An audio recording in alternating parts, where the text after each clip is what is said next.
pessoal, tudo bem? Boa tarde a todos. Nessa aula de hoje, pessoal, a gente vai estar falando acerca da existência de retas que não se cortam em nenhum ponto, tá? Na aula passada, queridos, a gente provou um grande teorema, que é o chamado teorema do ângulo externo, tá? Então, observe a construção que eu vou fazer aqui agora, que ela vai ser feita da seguinte forma. Imagina que eu tenho uma reta aqui qualquer, tá? E essa reta, ela vai fazer um determinado ângulo com uma reta dada, tá? Eu vou chamar esse ângulo formado aqui, de ângulo alfa, tá? De um ângulo que tem uma determinada medida alfa. Esse ponto, tá? Ele vai ser chamado de ponto A. Eu vou construir aqui em cima, tá? Eu vou tomar nessa outra reta S, tá? Eu vou chamar essa reta de R, eu vou chamar essa reta aqui de S, tá? Esse ponto, ele vai ser chamado de ponto B. Esse ponto B, o que a gente vai fazer, queridos? A gente vai transferir esse ângulo aqui para essa parte superior, tá? Com o vértice em B. Então, e tudo isso vai ser feito com o quê? Com o reg compasso que a gente já viu, tá? A gente vai praticamente transferir esse ângulo aqui para a parte superior. E nós já vimos em vídeos anteriores como que a gente faz para poder transferir a medida de um ângulo, tá?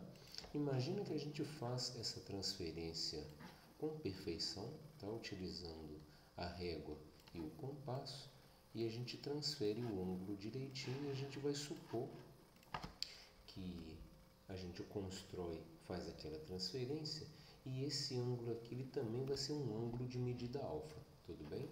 Então, são criadas aqui duas retas RT. O nosso objetivo, queridos, vai ser demonstrar, né, que essas retas R e T, elas não vão poder se cortar em nenhum ponto euclidiano, tá? E, para variar, a gente vai fazer mais uma redução ao absurdo, né? A gente vai supor a demonstração que essas retas não se encontram vai ser feita por um absurdo, tá? Nós vamos supor que as retas R e T, elas se cortam, tá? Se interceptam num ponto P, perfeito? Então, a gente vai supor que essas retas, elas se interceptam num ponto P qualquer, tá? Então, eu vou apagar o quadro, só para a gente perceber onde que vai estar o problema nessa suposição, tá? O problema nessa suposição vai ser o seguinte: supondo que essas retas se importam, então eu teria aqui aquela reta R, né? Eu teria a reta T, né? E aquela reta S que seria uma reta secante as duas, né? Então, supondo que aquelas retas se tocam num ponto P, e lembrando que propriedade que a gente tinha, esse ponto era o ponto A, que fazia aqui um determinado ângulo alfa, né? E aqui era o meu ponto B, fazendo com que aqui também seja um ponto alfa, tá? Então, se aquelas retas se cortassem, né, a gente ia formar um determinado triângulo ABP, confere? Né? E no triângulo ABP, o que eu posso afirmar? Que a medida do ângulo externo, lembra do teorema do ângulo externo que a gente demonstrou? Né? O teorema do ângulo externo, ele é de extrema importância, né, para a gente poder compreender, para a gente poder demonstrar a existência de retas que não podem se cortar, né? Então, olha só, a medida do ângulo externo não tem que ser maior do que a medida dos internos não adjacentes, né? Então, olha, pelo teorema do ângulo externo, o que eu posso falar? Que a medida do ângulo externo é maior do que a medida do ângulo interno, né? Só que nós sabemos, né, matematicamente, que isso daqui é uma contradição, não é isso? Então, como isso daqui é uma contradição, aquilo que a gente supôs, ele está errado, né? E o que a gente supôs? A gente supôs que as retas R e T, elas se cortam num ponto P. Então, isso não pode acontecer, né? Ou seja, logo, R e S não podem se cortar. beleza? Então, tanto se a gente faz isso no GeoGebra, né, o GeoGebra ele é um programa, né, dentro da geometria de Euclides. Né? Eu posso até abrir aqui o GeoGebra para vocês perceberem que, de fato, essa construção ela vai ser viável. Tá? Essas retas que não se cortam enquanto o programa não abre, tá? Essas retas que não podem se cortar num ponto euclidiano, elas vão ser denominadas de retas paralelas. Tá? RS são chamadas de retas paralelas. Tá? Paralelas. Né? Então, nós acabamos de demonstrar, né, que existem retas que elas não se cortam em nenhum ponto. Né? Basta que a gente transfira esse ângulo para a parte superior. Tá? Então, o GeoGebra abriu aqui. Eu vou fazer essa construção no software para vocês perceberem. Tá?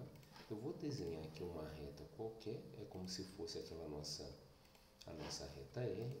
Eu vou desenhar aqui uma reta secante qualquer, é como se fosse aquela reta S. Né? Esse pontinho C é aquele ponto B, tá ok? E o que a gente vai fazer? A gente vai transferir esse ângulo para a parte superior, tá bom? Então, eu vou escolher aqui um dado círculo, tá? Uma circunferência qualquer, de raio, por exemplo, 3, tá bom? Aí, eu escolhi um raio, 3 unidades aqui de medida dele. Ele tem um definido, tá? Então, eu construí aqui o círculo. E eu vou estar marcando aqui esses dois pontos que serão necessários para que a gente transfira o ângulo, tá? Os pontos que ele chamou o ponto D e o ponto E, perfeito? E os pontos D e E fazem para nós um segmento de medida H, tá ok? E da mesma forma agora a gente vai fazer para a parte superior, tá? Centrado no ponto C, eu vou construir uma circunferência de raio 3, tá? Vou marcar esse pontinho aqui em cima, tá? Que ele chamou de ponto F. E agora, na circunferência, eu preciso de obter um ponto que tem essa distância H do ponto F, certo? Então, para isso, eu vou traçar um círculo dado o centro, né?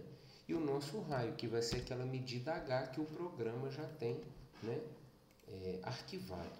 E o meu ponto é o ponto G. Então, observa que a distância do ponto G ao ponto F, tá, é a mesma distância H. E, por fim, eu traço a reta que passa por esses dois pontos, tá? Pelo ponto C e pelo ponto G. Beleza? Eu vou ocultar alguns objetos para a visualização ficar boa aqui para nós, para vocês perceberem que o que eu fiz foi transpor um ângulo, né? Eu fiz a transposição desse ângulo para a parte superior. E se eu for pedir agora o programa para poder me dar o ponto de encontro, né, entre esses dois objetos, ó, qual é a interseção entre essa reta e essa daqui? Né? Vamos ver o que o programa falou. Ah lá, a interseção deu um ponto de interrogação. Né? O que isso quer dizer? Isso quer dizer para nós que essas retas elas não se cortam, tá joia? Em nenhum ponto euclidiano. Essas retas são chamadas de paralelas. Basta que um ângulo ele seja transposto para a parte superior. Depois eu vou fazer, eu já tenho um outro vídeo, tá? Depois vocês podem ver no canal, que tem um vídeo de uma construção alternativa da paralela, tá? Utilizando circunferências. Essa daqui é uma que eu fiz, só que existem também outras alternativas para a gente estar podendo falar sobre as retas paralelas, tá? E depois disso, galera, o que eles acharam, né? Euclides, ele axiomatizou, ele tem um quinto postulado a respeito das paralelas, né? Que inclusive teve muita discussão na época dele se realmente aquilo tinha que ser um axioma, né?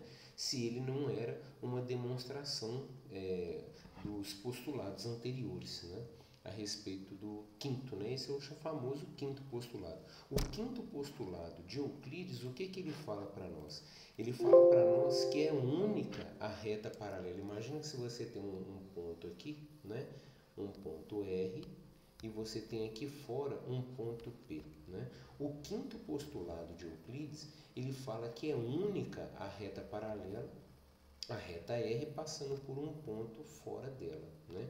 E na época ele fez um axioma que envolvia soma de ângulos, né? Então na época ele fez um axioma que falava que se a soma entre alfa e beta fosse menor do que 180 graus, né? Essas retas se cortariam na parte da esquerda, né? Então esse axioma aí, eles ficaram um pouco duvidosos, receosos com relação a ele, né? Tentaram demonstrar que se alfa mais beta fosse 180, não era isso que eles demonstraram, que se alfa mais beta fosse 180, as retas seriam paralelas, elas não se cortariam. Era a única reta paralela que é paralela à reta R, passando por um ponto P, né? Ele falava que se alfa mais beta fosse menor do que 180, né? Então, ou as retas se cortam na parte da direita, né? E se alfa mais beta fosse maior que 180, se cortaria na parte, né, da esquerda, no outro semiplano. Isso daqui trouxe um pouco de discussão para eles na época. Então, o único caso de paralelismo seria se alfa mais beta fosse 180, né? Que as retas seriam, ou seja, o caso da paralela é única, né? Eles são equivalentes, né? São duas afirmações equivalentes. Então, o quinto, né, e famoso postulado de Euclides, ele fala da unicidade da paralela, né? Ele fala da questão da unicidade da paralela, tá? Dado um ponto fora da reta, é única a reta paralela a R passando por um ponto fora dela, tá? E uma coisa que vai caracterizar a geometria de Euclides, já que é única essa reta, e a gente tem o seguinte, dado um ponto fora dela, você pega uma secante qualquer, né? Vai ser transferindo esse ângulo para a parte superior. Já que a gente demonstrou que essa reta é paralela à de baixo, já que ela é única, né, a geometria de Euclides ela é caracterizada, né, em termos da paralela, né, com essa transposição do ângulo, né? E isso é que classifica as duas paralelas. Se duas retas são paralelas, que a gente escreve assim, né? Se somente se esses dois ângulos aqui, o alfa e o beta, né, se eu dou um novo nome para eles, alfa e beta, se somente se o alfa tiver a mesma medida do beta, né? Esses dois ângulos são chamados de ângulos correspondentes, tá? Então, se o camarada fala que você tem duas retas paralelas, o que você pode afirmar com certeza? Que a medida desse ângulo obrigatoriamente é igual à medida desse daqui, tá certo? Uma outra afirmação também que é muito utilizada, porque tudo isso depois vai desencadear lá no Teorema de Tales, né? Como eu já estava comentando com vocês. Imagina que você tem aqui duas retas MN, né, que são paralelas à reta R, ok? Então, M é paralela a R, M é paralela a R e N também é paralela a R, tá? Qual que é o nosso objetivo, né? Você tem duas retas distintas, né? Primeiramente, M diferente de N e retas paralelas a uma determinada reta dada. Qual que é o nosso objetivo? Mostrar que elas são paralelas entre si, tá? Como que a gente mostra que elas são paralelas entre si? A gente também, mais uma vez, a gente vai utilizar um absurdo, tá bom? A gente vai supor que essas retas, elas se cortam num determinado ponto, né? Num determinado ponto P. Então, imagina isso, você tem uma reta R, né? E você tem duas retas que são paralelas, distintas, a reta R, M e N, passando por um ponto P, né? Então, o absurdo é que elas se cortam num ponto, né? Será que elas podem se cortar num ponto? Olha só, querido, isso contradiz ao quinto postulado. Confere? Por que isso contradiz ao quinto postulado? Se isso daqui for uma verdade, existem duas retas paralelas passando por um ponto fora delas, né? E isso contradiz ao quinto postulado. Então, isso fura o quinto postulado de Euclides. Então, obrigatoriamente, se você tem uma reta paralela a uma reta dada e uma outra reta distinta, paralela também a essa reta dada, obrigatoriamente elas vão ser paralelas entre si, tá?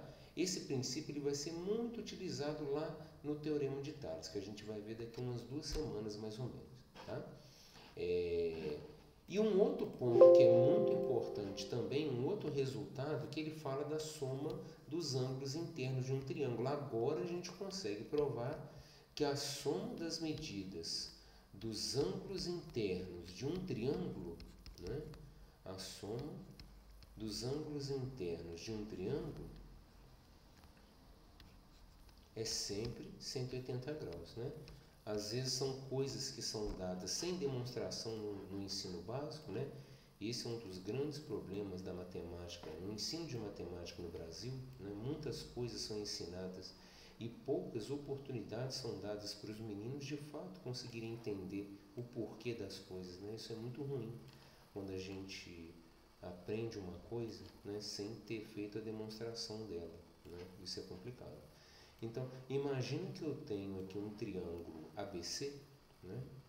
E o nosso objetivo é mostrar que a soma das medidas dos ângulos internos desse triângulo vai ser sempre 180 graus. Então, eu tenho aqui um ponto A, tá?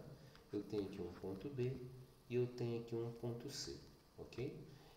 Qual que é o nosso objetivo? Mostrar que alfa mais beta mais θ é igual a 180, tá? Queridos, essa demonstração é muito interessante, né? Porque ela também utiliza a paralela de Euclides. Então, imagina que os pontos B e C estão suportados por essa reta. E eu vou traçar uma paralela a ela, passando pelo ponto A, né? Com régua e compasso a gente consegue fazer isso, né? Com régua e compasso eu consigo traçar uma reta paralela à reta que suporta a base, passando pelo ponto A. Esses dois ângulos aqui, eles obrigatoriamente têm a mesma medida, né? Esse ângulo vermelho e esse daqui. Por quê? Eles são chamados de alternos internos. Vamos lembrar lá da nossa construção, né? Da paralela? Esse ângulo vermelho tem a mesma medida do de cima. E o de cima tem a mesma medida do de baixo. Esses dois são chamados de correspondentes e esses dois aqui são chamados de ângulos alternos internos. Eles também possuem a mesma medida, tá? Então, se esse ângulo for beta, esse daqui também tem que ser, tá? Se esse ângulo for riscado, esse ângulo aqui ele também tem que ser o riscado. Então, ele também tem medida alfa. Ah lá, queridos, é por isso que a soma das medidas dos ângulos internos de um triângulo dá sempre 180, né? Porque esse ângulo ele é congruente a esse ângulo é congruente a esse. Juntando com o ângulo θ, né, nós podemos afirmar que alfa mais θ mais beta, isso vai ser igual a 180 graus sempre, né? Isso é que é a demonstração desse grande teorema, né? Desse importante teorema dentro da geometria de Euclides, tá ok? Então, eu vou mandar já daqui a pouco para vocês uma nova lista de exercícios a respeito das paralelas de Euclides, né? Junto já com essas coisas sobre a soma dos ângulos internos de um triângulo, tá bom? Até mais, um abraço.